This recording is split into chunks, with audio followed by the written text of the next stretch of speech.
नमस्कार, मैं शिवांगी और आप देख रहे हैं विश्व वार्ता टीवी।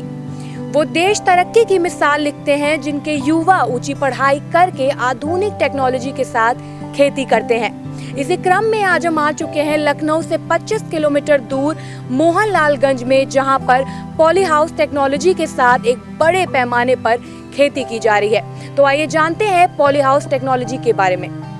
इतने बड़े पैमाने पर आपने खेती शुरू की है जिसको पॉली हाउस आप बता रहे हैं, तो सबसे पहले यही बता दीजिए कि पॉली हाउस क्या है। पॉली हाउस एक आउट सीजन क्रॉप ग्रो करने का संसाधन है, जो एक स्ट्रक्चर के माध्यम से हम लोग खेती करते हैं। इसमें कोई भी क्रॉप को एडवांस में लेने की हेल्प होती है, जिससे उसमें प्लांट तैयार कर सकते हैं, और कोई भी क्रॉप को आउट सीजन किसी भी विंटर हो या समर हो बहुत आराम से इसमें ग्रो कर सकते हैं। इसमें खीरा, खरबूजा और शिमला मिर्च भी लगती है, फूल की खेती भी होती है। तो पॉली हाउस में हम लोग जैसे अभी हमने खीरा लगाया हुआ है, तो अभी एक नॉर्मल टेम्परेचर चल रहा है गर्मी का, तो इसमें पॉली हाउस में एक अपने हिसाब से टेम्परेचर मेंटेन कर सकते हैं। जैसे कर्टन आप देख रहे हैं, चारों तरफ कर्टन दिए होते हैं। इसमें शेड नेट दिया होता है कि शेड नेट में कितना ज़्यादा धूप आ रही है उस हिसाब से इसको शेड दिया जाता है कि प्लांट को उसी हिसाब से इसमें धूप लगे।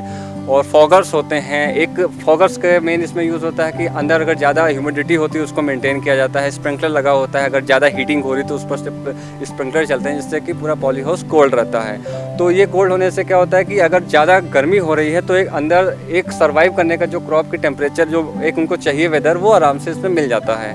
और जैसे अगर हमको वो चीज़ नहीं फील हो रही या नहीं समझ में आ रहा कि क्या टेम्परेचर ज़्यादा है कम है, तो अपना एक मीटर लगाया हुआ है जिससे कि टेम्परेचर और ह्यूमिडिटी दोनों मेंटेन करता है, और उसी हिसाब से इसको फॉलो करके हम पूरे इसको मेंटेन करते हैं। जितना मुझे पता है कि खीरा हमेशा पानी वाले जगह पे होता है और खुले में होता है, तो जो खीरा आप यहाँ बंद में उगा रहे हैं, उस खीरे में और वो बाहर वाले खीरे में बड़ा अंतर क्या है? मैम, जैसे आपको हमने पहले भी बताया कि ये आउट सीजन क्रॉप है, इसमें कोई भी क्रॉप बहुत आराम से इसी तरीके से ग्रो कर सकते हैं। तो जैसे बाहर वाला जो खीरा होता है और अंदर वाला जो मेरे हाथ में खीरा है, ये तो बाहर वाला जो खीरा होता है उसमें मेन शिकायतें या जो भी लोग नहीं पसंद करते, सीडलेस उसमें सीड ज़्यादा होते हैं और उसके खाने में थोड़ा सा कड़ापन होता है, तो इसलिए लोग उसको कम पसंद करते हैं। और इसको आराम से लोग विंटर में भी खाते हैं और समर में तो लोग पसंद ही करते हैं। और इसकी मेन डिमांड अपने जैसे मार्केट में, रेस्टोरेंट, मॉल वगैरह में बहुत है। जैसा कि हम देख सकते हैं कि नीचे कुछ आपने बना रखा है, तो इसको क्या कहते हैं? आप ज़रा इसको एक्सप्लेन करिए। हमने जैसे ये मल्च लगाई हुई है, जैसे अभी हमने ये वीड हमने निकाला है, तो अगर ये मल्च पूरे में ना लगी हो तो ये घास वगैरह हो जाती है, जो कि कोई भी इसमें मतलब कि बीमारी या फंगस आ सकते हैं, इसलिए हमने इसको मल्च का प्रयोग करते हैं। आप ये देख रहे हैं ड्रिप लाइन गई हुई है। ये ड्रिप लाइन का मेन यूज़ होता है कि ड्रिप लाइन टपक विधि के द्वारा हर एक प्लांट को जितनी खाद, जितना पानी है, उसके द्वारा हम लोग ये सिंचाई करते हैं। तो इसका मेन यूज़ इसमें ये होता है। देखिए, हमने इससे जैसे आप देख रहे हैं येलो पेपर वगैरह, ट्रैप पेपर लगाए हुए हैं।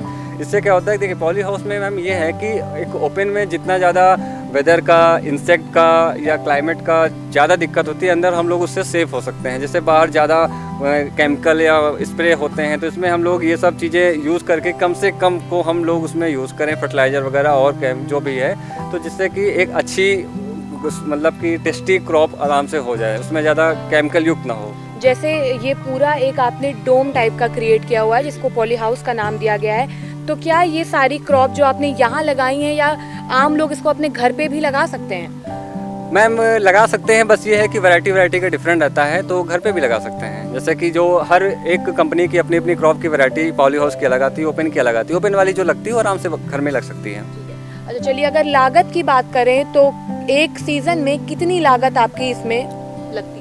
मैम, जैसे एक सीजन आपका ये खीरे का हो गया, 4 महीने से 5 महीने की क्रॉप होती है, तो इसमें आराम से 1 लाख या 1.25 लाख के आसपास खर्चा आ जाता है। अब हम आ चुके हैं गोभी के खेत में, जिसकी खेती सिर्फ ठंडियों में होती है, मगर इन्होंने अपनी आधुनिक टेक्नोलॉजी के साथ गोभी को गर्मियों में भी मुमकिन कर दिया। मैम, आधुनिक टेक्नोलॉजी जैसे इसमें मेन ड्रिप लाइन और स्प्रिंकलर का हमने यूज़ किया है। ड्रिप लाइन होती है कि जो एक टपक विधि सिंचाई होती है, जो कि हर एक प्लांट के पास एक ड्रॉप वाइज खाद और पानी का एक अच्छे से उसका मात्रा जाता है, ना प्लांट डिस्टर्ब नहीं होता है। और दूसरा क्या है कि इसमें हमने स्प्रिंकलर लगवाए हुए हैं, जो कि अगस्त में, सितंबर में टेम्परेचर बहुत ज़्यादा होता है, और वो 10 बजे से 3 बजे तक उसमें स्प्रिंकलर चलते रहते हैं, जिससे कि छोटे पौधे होते हैं तो वो मोर्टेलिटी नहीं होगी और प्लांट सर्वाइव करेंगे। और वो हमारा पूरा क्रिया जो होती है सितंबर तक चलती रहती है, जब तक नॉर्मल टेम्परेचर नहीं होता। उसके बाद प्लांट भी बड़े हो जाते हैं, आराम से सर्वाइव कर सकते हैं। अब इसमें हम एडवांस कैसे होते हैं, वो जैसे अपने पास पॉली हाउस का है अपने पास, उसका हमने यूज़ किया। जैसे कि उसमें मेन होता है कि प्लांट कैसे तैयार की, गर्मी बहुत होती है तो उसके अंदर एक अच्छा सा वेदर क्लाइमेट कंट्रोलर है, सब कुछ अच्छे से मेंटेन करके हमने जुलाई में इसमें पौध तैयार की और अगस्त में हमने 9 अगस्त को हमने इसमें ट्रांसप्लांट किया, जो कि 9 अक्टूबर को हम मार्केट में आ गए हैं। जो कि ये एडवांस क्रॉप अगर रहेगी तो उसका मार्केट में हमको कॉस्ट अच्छी मिलती है।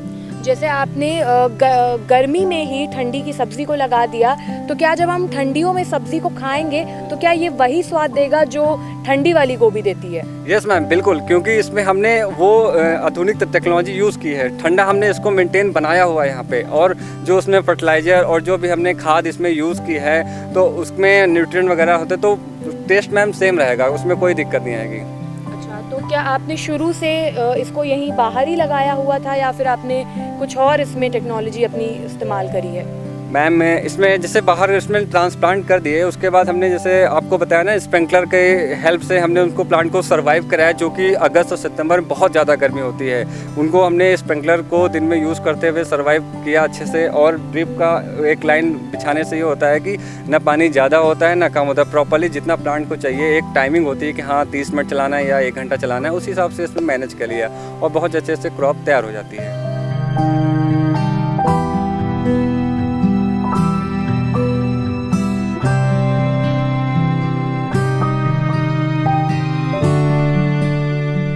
ट्रेडिशनल फार्मिंग के बारे में तो आप सब ने ही सुना और देखा होगा, लेकिन आज विश्व वार्ता के जरिए हमने आपको एग्रीकल्चर की हाईटेक टेक्नोलॉजी फार्मिंग से भी रूबरू करा दिया।